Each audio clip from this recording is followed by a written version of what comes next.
తాజా రాజకీయ పరిణామాలు చూస్తుంటే ఏమనిపిస్తుంది అంటే సిట్టింగ్ సీట్ కాంగ్రెస్ పార్టీ కోల్పోయింది ఎమ్మెల్సీ, ముఖ్యమంత్రి పోయి ప్రచారం చేసినా కూడా ఈ పరిస్థితి ఎందుకు వచ్చింది? ఫస్ట్ థింగ్, ఏ ఎలక్షన్ అయినా కూడా ఆ ఎలక్షన్ని సీరియస్గా తీసుకొని ఆ ఎలక్షన్లో 100% ఎఫర్ట్ పెట్టాల్సిన ఒక బాధ్యత అది ఆ పార్టీలు ఉన్న అన్ని హోదాలు ఉన్న వ్యక్తులు. అంటే అది కింది స్థాయిలో ఉన్న ఒక శాసనసభ్యునికి వెళ్ళి మొదలుపెట్టి లేదా కాంగ్రెస్ పార్టీ కార్యకర్త కానివ్వండి, ముఖ్యమంత్రి గారు కానివ్వండి, 100% ఆ ఎలక్షన్స్లో గెలవనీకి ఎఫర్ట్స్ పెట్టాల్సిన ఒక బాధ్యత అందరిపైన ఉంటుంది. ఆ బాధ్యత మేరకే ముఖ్యమంత్రి గారు కూడా ఏదైతే సంబంధించి ప్రభుత్వము గత 14 నెలలకెళ్ళి పరిపాలన కానీ ఇచ్చిన గ్యారంటీస్ కానీ నిరుద్యోగులకి చేసిన అంశాలు కానీ వారికి వివరించాల్సిన అవసరం ఉంటే దాన్ని ఉద్దేశించి ఆయా జిల్లాలకి సంబంధించి ఉమ్మడి జిల్లాల పరిధిలో ఆ మీటింగ్స్ని నిర్వహించడం జరిగింది. కానీ ఇక్కడ అంతా చదువుకున్న వారు, గ్రాడ్యుయేట్స్, వీళ్ళు ఓట్లు వేస్తుంటారు. 14 నెలల పరిపాలన నిజంగానే బాగుంటే కాంగ్రెస్ పార్టీ అభ్యర్థిని గెలిపిస్తారు కదా. అంటే ఇందులో ఈ ఎలక్షన్స్లో ఒక విచిత్రమైన విషయం జరిగింది. రాష్ట్రంలో ప్రధాన ప్రతిపక్ష పార్టీగా ఉన్న బీఆర్ఎస్ పార్టీ ఎన్నికల్లో పోటీ చేయలే. బీఆర్ఎస్ పార్టీ ఓట్ షేర్ అంటే వాళ్ళ కార్యకర్తలు ఎవరి కోసం పనిచేసారు, దానితో పాటు వారు పార్టీలో ఉన్ననే స్వయంగా సరే పార్టీలో అధికారికంగా బీఆర్ఎస్ పార్టీ అంటే కుటుంబ పార్టీ, ఆ కుటుంబంలో ఒక వ్యక్తి పర్సనల్గా ఒక క్యాండిడేట్కి మద్దతు తెలుపుతున్నట్టు సోషల్ మీడియాలో వారి వాటిలలో అఫీషియల్గానే వారు డిక్లేర్ చేయడం జరిగింది. అఫీషియల్గా బయట మాట్లాడినప్పటికీ ఇంటర్నల్గా చర్చలు జరుగుతుండొచ్చు. ఇంటర్నల్గా చర్చన ఫోటో బయటికి వచ్చినప్పుడు సర్క్యులేట్ అయినప్పుడు నేను ఏదైతే మీ ద్వారా మీడియా ద్వారా చూసిన అంశాలపైనే మాట్లాడుతున్నాను. వారు ఇండిపెండెంట్ క్యాండిడేట్కి వారు మద్దతు తెలిపినట్టు కనబడ్డది. అండ్ ఒక సెక్షన్ ఆఫ్, ఎందుకంటే నేను సిరిసిల్లలో ఇన్ఛార్జ్గా ఉండే, సిరిసిల్లలో బీఆర్ఎస్ పార్టీ క్యాడర్ అంతా కూడా బీజేపీ పార్టీకి ఓటు వేయాలని చెప్పి లాస్ట్ ఎలక్షన్స్ 2 days టైంలో చెప్పడం జరిగింది. సో ఈ గ్రాడ్యుయేట్స్ అన్నీ కూడా ముఖ్యంగా ఈ ఓట్స్ అనేటివి ఎక్కువగా కరీంనగర్ జిల్లాలో ఉన్న నియోజకవర్గాల్లోనే ఉండే. మెదక్, నిజామాబాద్, ఆదిలాబాద్ ఇవన్నిట్లో కూడా ఏదైతే సంబంధించి 1000, 1500, 2000 ఓట్లు అంతే ఉండే. కరీంనగర్ జిల్లా అసెంబ్లీలలో 7000 నుంచి 6000 నుంచి మొదలు పెడితే 13,000, 14,000 వరకు కొన్ని నియోజకవర్గాల్లో ఉండే. సిరిసిల్లలో కూడా 11,000 పైచీలకు ఓట్లు ఉండే. సో ఈ ఆస్పెక్ట్లో సరే 100% ఎఫర్ట్స్ పెట్టినాము. నెక్ టు నెక్ ఫైట్ వచ్చింది, త్రిముఖ పోటీ జరిగింది. త్రిముఖ పోటీలో బీఆర్ఎస్ ఓట్ షేర్ ఏదైతే సంబంధించి ఈ పార్లమెంట్ పరిధిలలో ఏదైతే సంబంధించి నిజామాబాద్ కానివ్వండి, కరీంనగర్ కానివ్వండి, ఆదిలాబాద్ కానివ్వండి, ఇక్కడ బీఆర్ఎస్ పార్టీ నాయకులని కొంతమందికి బీజేపీ పార్టీకి ఓటు వేయమని చెప్పినా కూడా వెయ్యని పక్షాన్ని అది మళ్ళీ ఇండిపెండెంట్కి వెళ్ళే ఒక ప్రయత్నం బీఆర్ఎస్ పార్టీ చేసింది. అంటే మళ్ళీ అది కాంగ్రెస్కి వెళ్ళదు. ఎందుకంటే దీన్ని బట్టి చూస్తే బీఆర్ఎస్ బలంగానే ఉంది ఈ ప్రాంతాల్లో. ఒక విషయం, ఎందుకంటే నిజాం 100% ఆ నార్త్ ఇప్పుడు కరీంనగర్ ఆ బెల్ట్ అంతా కూడా టీఆర్ఎస్ పార్టీకి ముందుకెళ్ళి కూడా కంచుకోట. కానీ మీరు ప్రభుత్వంలో ఉన్నారు కదా. మీరు నన్ను ప్రశ్న అడిగారు, ఆ ప్రశ్నకి నేను మీకు చాలా క్లుప్తంగా ఇన్ డీటెయిల్గా నేను ఒక ఎమ్మెల్సీగా కాకుండా అదే కరీంనగర్ సంబంధించి అక్కడ లోకలైట్గా లేదా మా నేటివ్ గ్రాస్ రూట్ కరీంనగర్ కాబట్టి అక్కడికి మీకు ఉన్న వాస్తవాలు చెప్తున్నాను. ఆడున్న విషయాలలో ముందుకెళ్ళి కూడా బీజేపీ బీఆర్ఎస్ కసలు పడదు. ఎందుకంటే ఆడ కవిత గారు పోటీ చేసినప్పుడు బీఆర్ఎస్ వాళ్ళ ఫైట్ అంతా కూడా ఆడ బీజేపీ అరవింద్ గారితో. కరీంనగర్లో కూడా బీఆర్ఎస్ వర్సెస్ బండి సంజయ్ గారే. అంటే ఈ ప్రాంతంలో ఉన్న ఏరియా అంతా కూడా ఈ రకమైన ఒక పరిస్థితి ఉండే. సో ఆ ఓట్స్ ఎక్కడ కూడా కాంగ్రెస్కి మలగొద్దని చెప్పి చాలా బలంగా గట్టిగా బీఆర్ఎస్ పార్టీ ఎలక్షన్లో పోటీ చేయనప్పటికి కూడా ఈ ఎలక్షన్లో ఇండైరెక్ట్గా బీజేపీ పార్టీ ములాఖాత్ అయి నిన్న మా మంత్రివర్యులు శ్రీధర్ బాబు గారు ఏ విధంగా అయితే చెప్పిర్రో వీళ్ళ ఫెవికాల్ బంధం అన్నది బయటపడ్డది. End of the day result outcome వచ్చినప్పుడు 100% గెలిచిన వాళ్ళు మేము గెలిచినాము, దాన్ని బేస్ చేసుకొని మొత్తం అంతా ఇట్లనే ఉంటుందని చెప్పి వారు మాట్లాడతారు సహజము.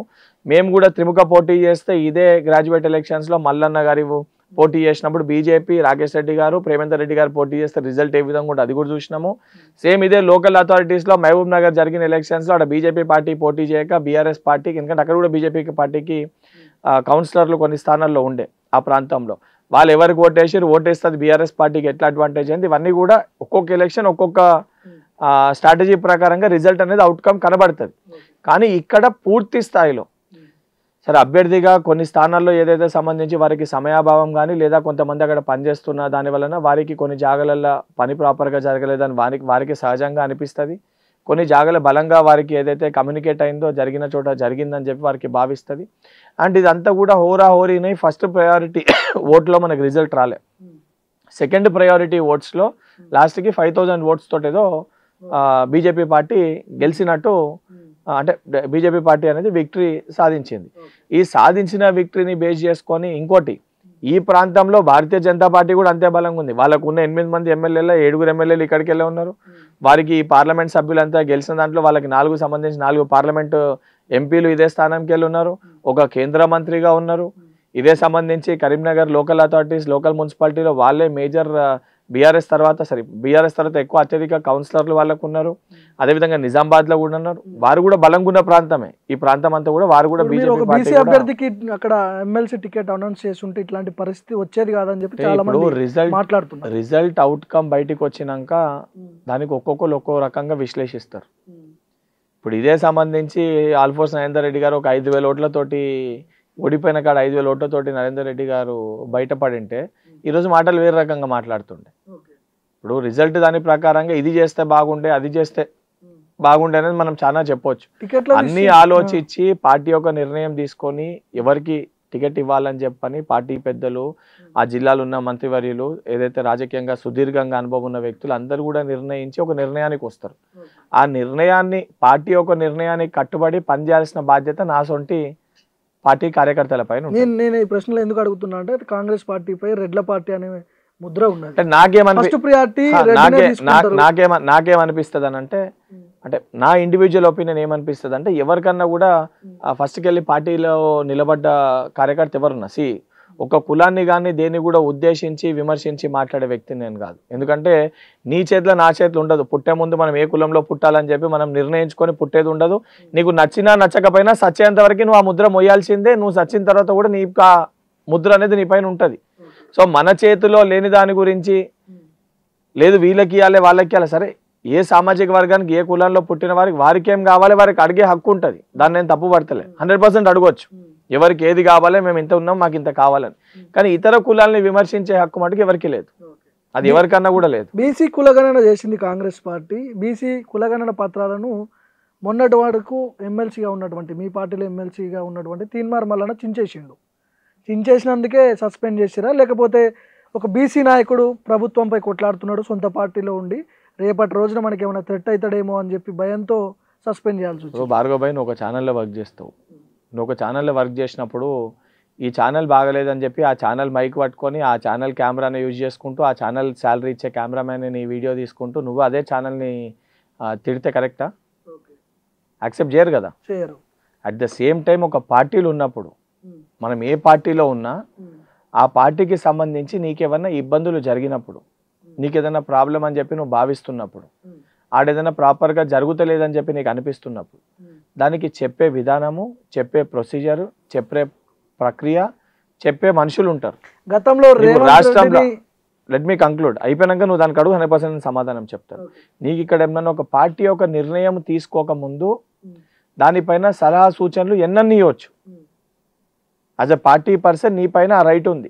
కాంగ్రెస్ పార్టీలో ఎస్సీలు, ఎస్టీలు, బీసీలు, మైనారిటీలు, క్రిస్టియన్లు, సిక్కులు, ఇసాయిలు, అన్ని మతాలు, అన్ని కులాలకు సంబంధించిన వాళ్ళు కాంగ్రెస్ పార్టీలో ఉన్నారు. దానికే మాది సెక్యులర్ పార్టీ. అందరూ ఉంటారు ఇందులో. కాంగ్రెస్ పార్టీ లోపలికి వచ్చినాక, కాంగ్రెస్ పార్టీ సభ్యత్వం తీసుకున్నాక నువ్వు ఎవరు అని అంటే మొదట మా నోట్లకి రావాల్సింది నేను కాంగ్రెస్ పార్టీ కార్యకర్తనని రావాలి. నేను కాంగ్రెస్ పార్టీ కార్యకర్తను అనేది మొదటి సేమ్ అన్నది ఉండాలి.